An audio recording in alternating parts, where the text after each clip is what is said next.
If you want to be extremely productive in today's society as a man, you need to have a to-do list.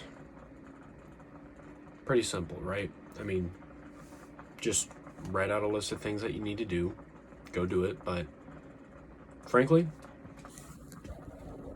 it's a lot more difficult than it sounds, because you can go ahead and make a to-do list as much as you want, but actually doing the thing, that's where the value lies.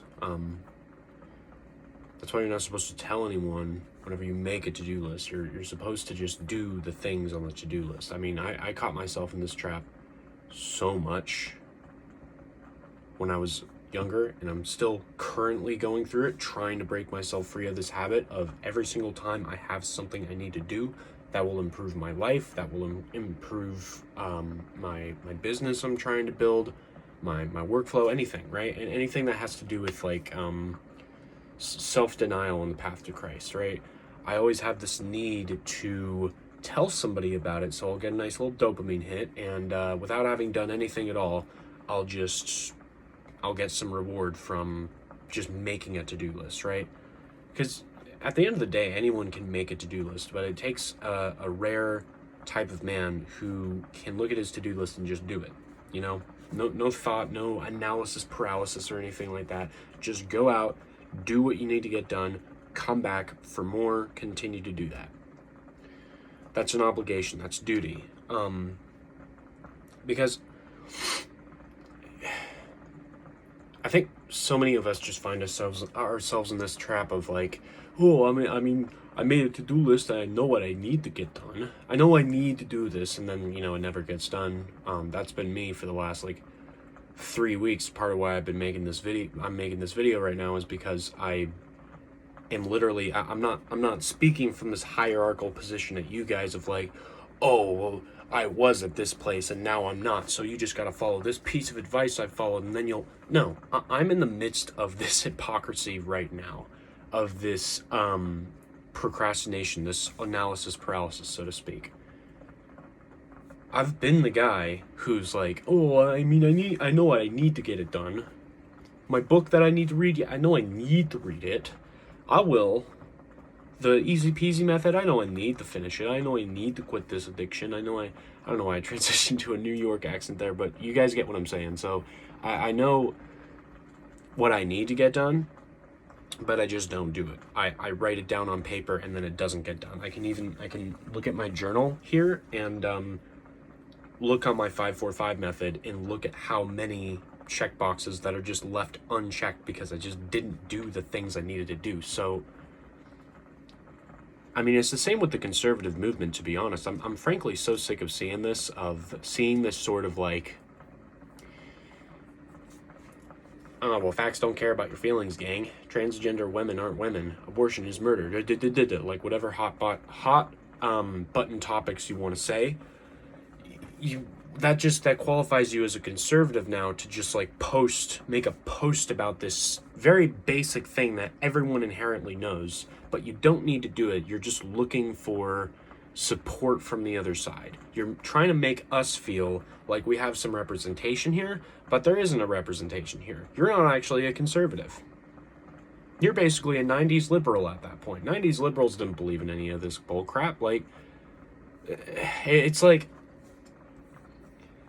if you're really serious about changing the society, about being conservative, conserving the traditional systems, you're going to go out and do something, let your actions speak louder than your words will, stop speaking so much, and that's just what it is. Your actions will speak for you.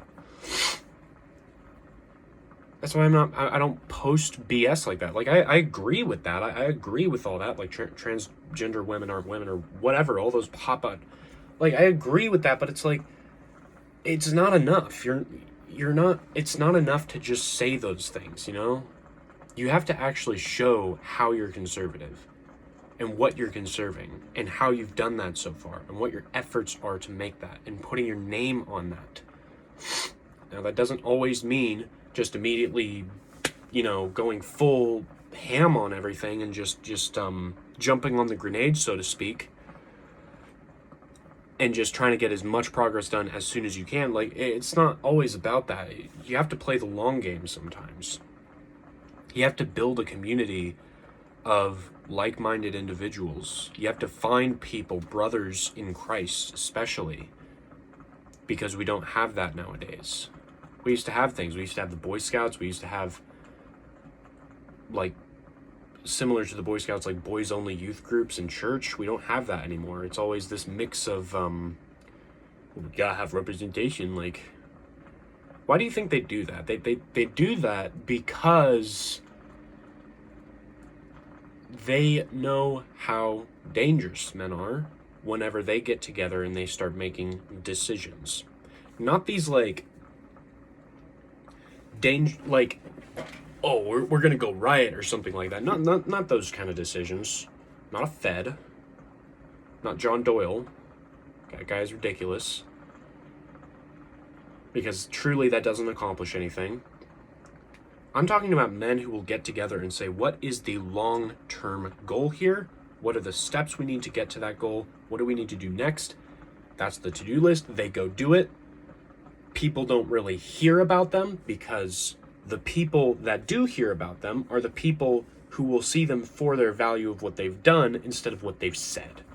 Because most people in the quote-unquote self-improvement red pill manosphere is looking for a dopamine hit. They're looking for some ear candy, how to improve my life in 8 steps. It's like, those videos are fine if you actually take action on them.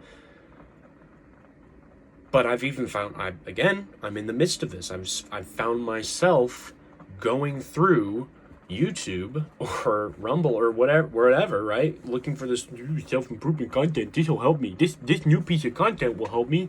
Yeah, new piece of content will not help you, okay? Nothing new will help you. You need to go back to tradition. You need to go back to the start of things. Who's at the start of things? God is. The men who built the church. That is where value is. Not these, like, self-improvement gurus. Like, some of them are great. Dre Drexler is great. He's doing a lot of good things in his school community and in building an actual community of men. He's doing great things. John Mark Stevenson, he's doing great.